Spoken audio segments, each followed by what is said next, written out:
This guy claims that a pastor assassinated his brother, stole the car, and it was only because of a car tracker that they were able to unveil all of this. Today, he's here on the Lucky Udo Experience to share his story, and this is his story. A person that disguises under being a pastor but goes around killing people and collecting their properties. They asked the pastor, how did you get this vehicle? The owner of this vehicle was in Cross River State. The pastor quotes, he said, he has not been to Cross River State all his life. It was one Elvis in Tui that shot my brother in his presence, that he was there when they shot my brother. They raided his church and they saw 3 human heads on his church. Jesus. When we got to Yaba, the few policemen that knew the pastor, they were like, pastor, you don't come again. Sir, you said a popular pastor in Lagos had a hand in your brother's death. Can you tell the public what you mean by that? Yes, one pastor, Peter Chinwakpa, have a hand in my brother's death. Something happened on the 4th of September 2023. On Saturday, my elder brother, Prince Willie Gonaju, left the house on the evening to go get a haircut, preparing for church on Sunday, because he's someone that doesn't miss church for anything.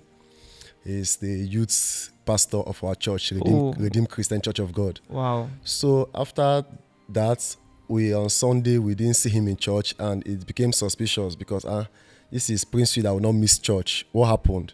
We start searching.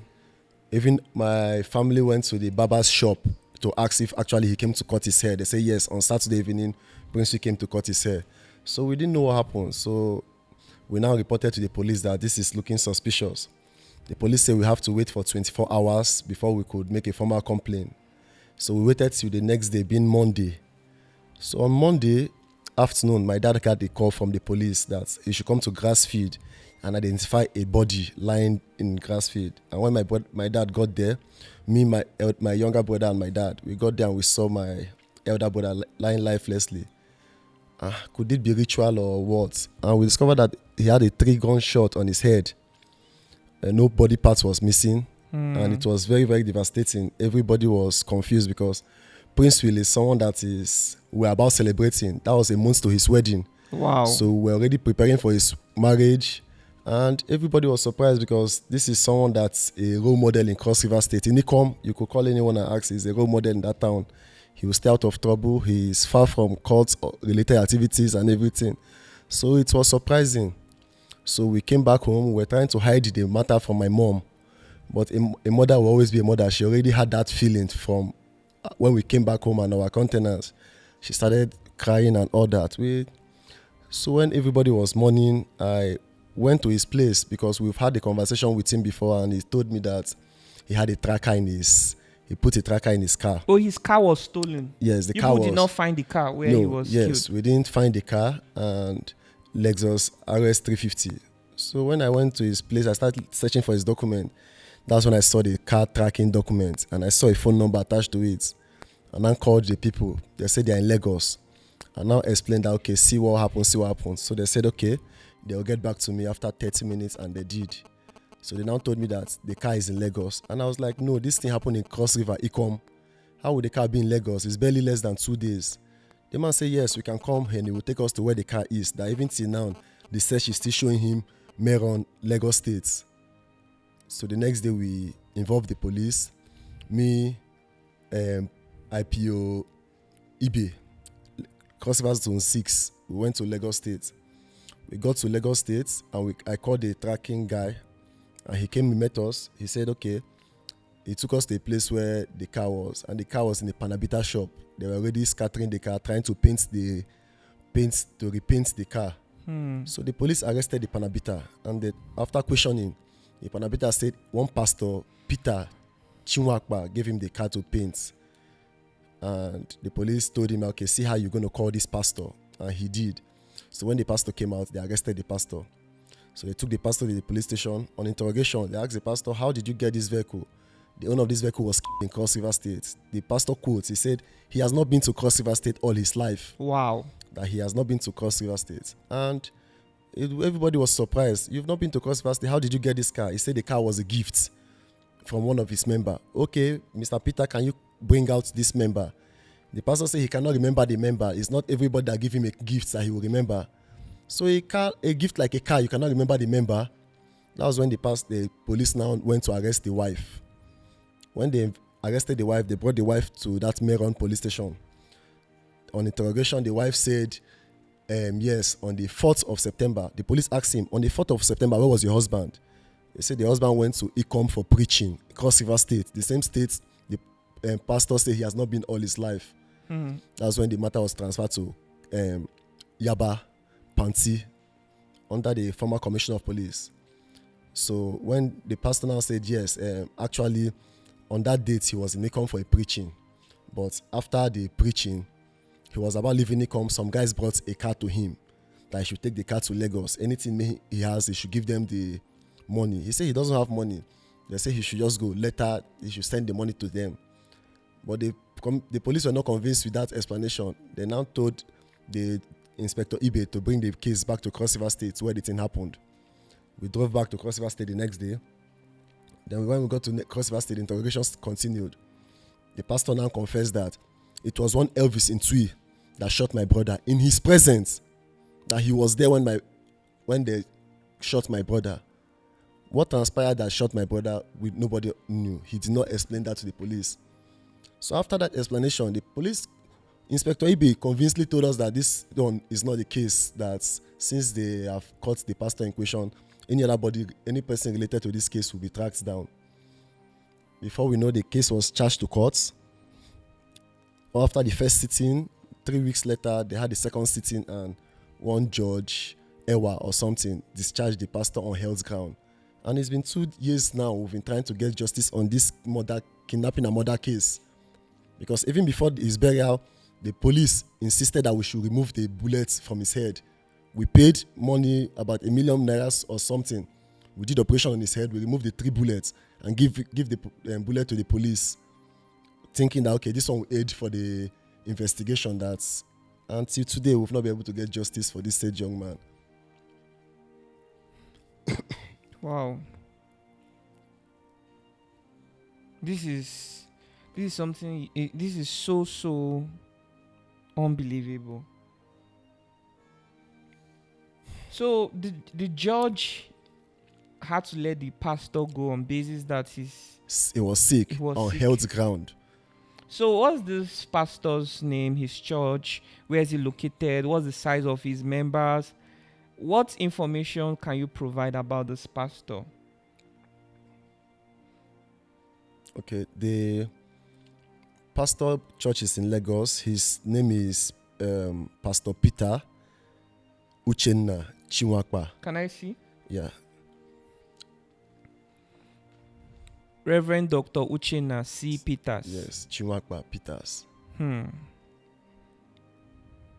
So what relationship did your brother have with this pastor? We are yet to understand the relationship between both of them.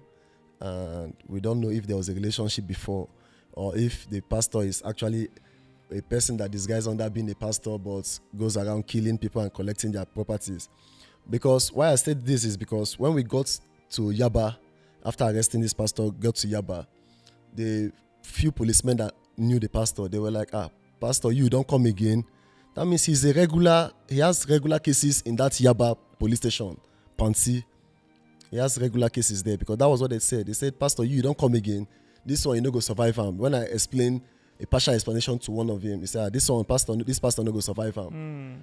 And we are surprised that till now, there were 2 people that was arrested, because after the police checked his phone, the highest caller on his phone was also arrested, because they checked his call log and they discovered that there was one Mr. Valentine that he has always been calling.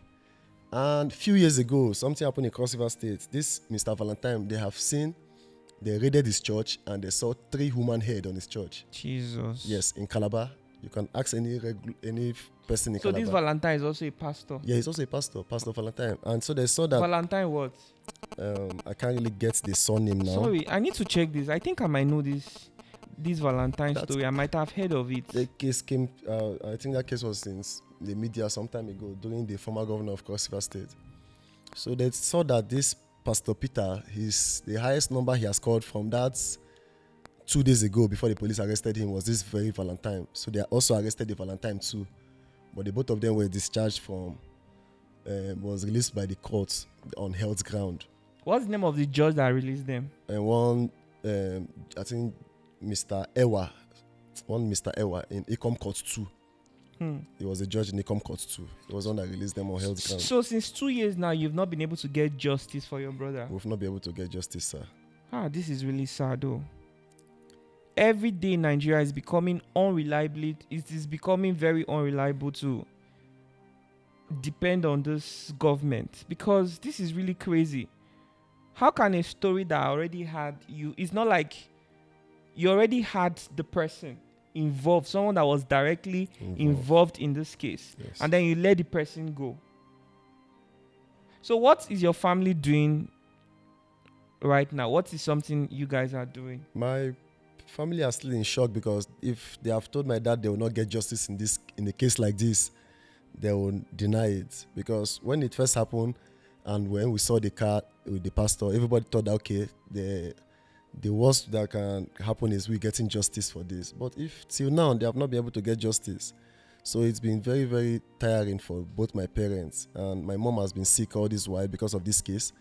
It's been from one high blood pressure issue to another, because till now they have not been able to get justice. Brothers and sisters, if you are watching this, the purpose of this interview is to shed light on his brother's story. This young man is seeking justice for what happened to his brother, and is using this platform as a medium to reach out to well-meaning Nigerians. Every activist out there, you are a lawyer, you are in any capacity or position to help bring justice to this case, please, this family needs your assistance right now, because this is sad. So, what effort have you put so far to ensure that justice is served? At first we did a rearrest of this pastor, and when we did a rearrest, we were told that the case was still in court, so we could not rearrest him.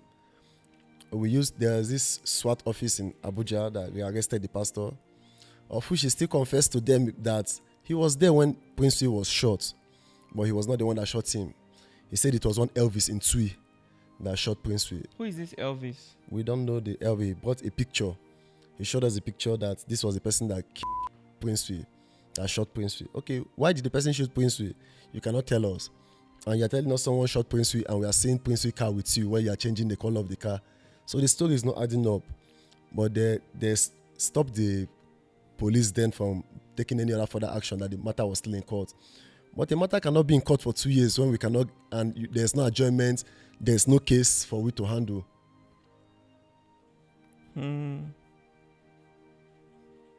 So what about the lawyer? What is your lawyer advising? We've not been he has not been advising anything tangible, because our lawyer told us that there was a compromise in court, that he suspects foul play, that he had that money was given to the judge before those guys were released. So I put it to him that if the money was given to the judge for those guys to be released, that means you are also not innocent. So since then, we've not been able to come to an agreement. I don't even understand how this justice system works. Is it possible to change maybe a judge? Is it possible to move to another court? I really don't understand anything about, how the procedures work. That's why we are asking for. Is it possible to speak to a different lawyer? Because in cases like this, some people will engage like 4 to 5 different lawyers. Yeah, we had 2 lawyers on this case, but one, Mr. Innocence, was the one representing from the state's police. Okay, so the state government will provide you a police. Yeah, the police, they provided because that it's a lawyer. murder case. Yes, they provided that lawyer. He was the one heading the case. Okay. And when he told us that the judge he called some millions of naira, and I told him that if that's the case, that means he also compromised, because he started from the lawyer and the police also compromised too. Because there's a way you present a matter as a policeman to the court. A judge will not even be able to release a victim, a suspect. But because of how you have presented the matter, because you have also compromised, that is why the judge have the mind of releasing a murderer. on health ground. On which health ground are you releasing him?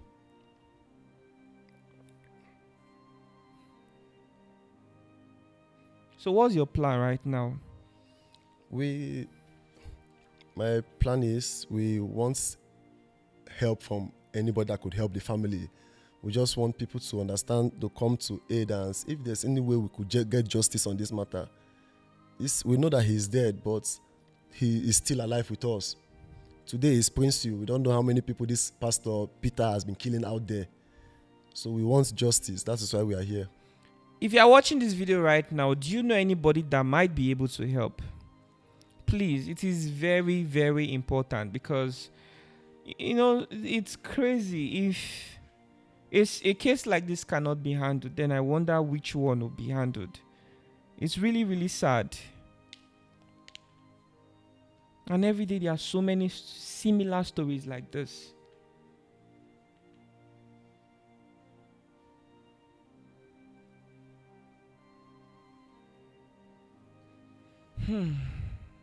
What do we do right now? You said you've been to Brekete family, but they have been so busy to attend to you. Yeah, they have been too busy. And I don't even have direct access to these people. You've also tried to reach out to other organizations. No, it's just been Brekete family. Then I wrote VDM on Instagram, but it's been crowded replying. Are there other organizations out there? Maybe some organizations, some of you know, that are very reliable but may not be popular like the other ones we hear about on social media. Please indicate. Let us see how we can help this family to get justice. And if you are watching this video right now, you have a social media platform, it would be nice to, share the story. You can recreate your own story, just shed light in your own voice about this young man, brother situation, because I feel like people need to hear about this. This pastor is still at large, and I cannot even imagine all the other atrocities he might have committed. And nobody knows who is next. Nobody knows who the next victim is going to be.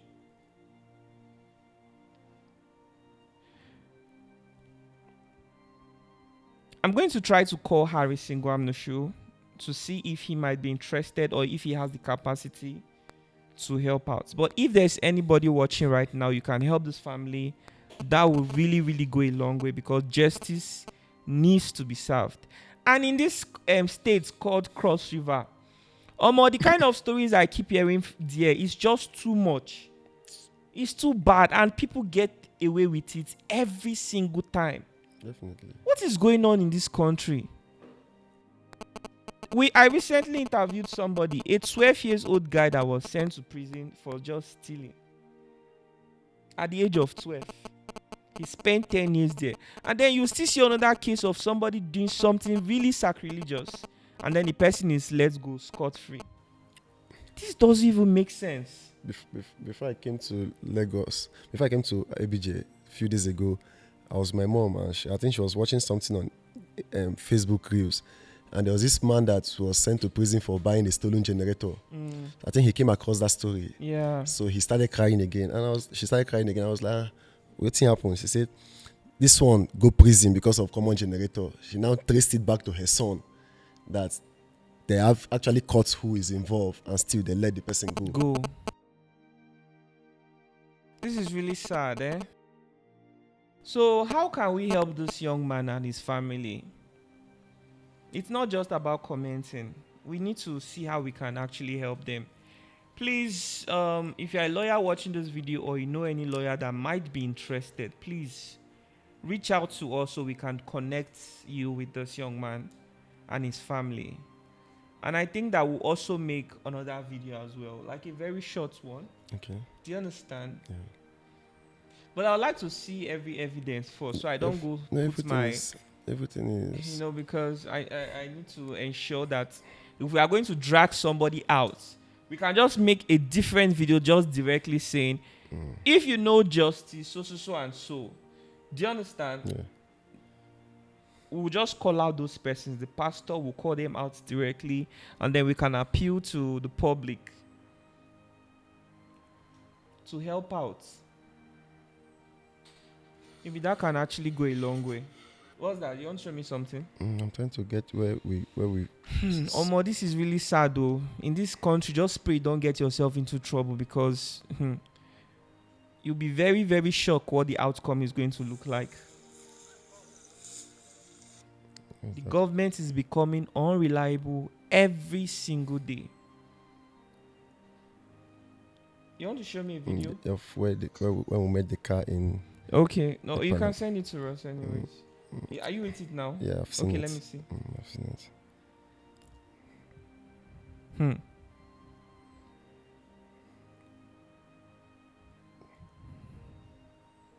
You've not seen it? I have. Okay. This one office arrested the man. Okay, when they arrested him, who the pastor be the Pastor.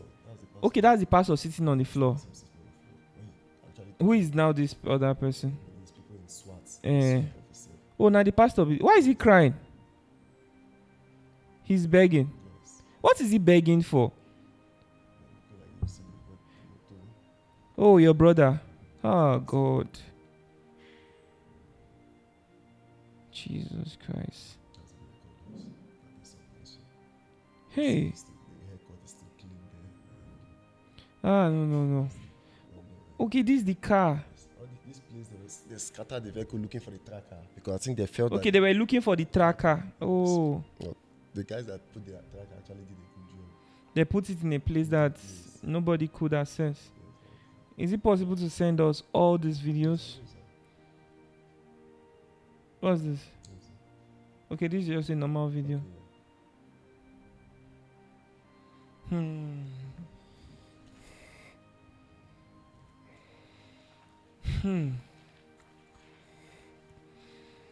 I'm so sorry for everything you had to experience. So, but you need to find out if it's possible to get another lawyer to revisit this case, and if it's possible to request a different judge. I don't know the procedures, but you need to speak to somebody who will guide you legally. They are lawyers with years of experience. Do you understand? They've handled similar cases, even worst cases, complex cases, and they've been able to, see success. So if you can get someone like that to guide you guys, that will really, really go a long way. Just stay committed. No matter how long it takes, just hope that that person has a very good reputation that you can trust. Yes. And I'm very positive that somehow justice will be served. Yes. But in our capacity at Lucky Udu Studio, in any way we can help out using our platform, telling more stories about it, we will be very committed to support you in that capacity. Yes. To ensure that we get the public's attention to your brother's story, and hopefully try to get people's attention to also help out those that can. Let me see if I can call Mr. Harrison again. I haven't spoken with him in a long time though. Let me just try one more. Yes, sir.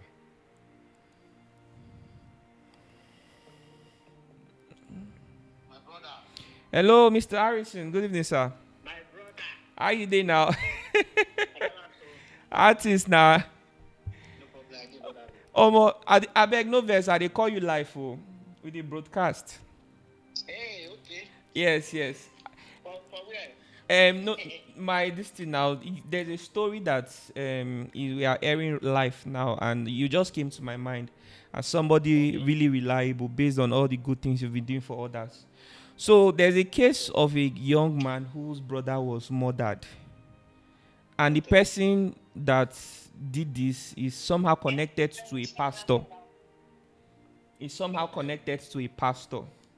So he has been trying so hard to get justice for this case now, but it's not. The judge released the pastor saying that the pastor's health needs attention, and for 2 years now they've not been able to get justice.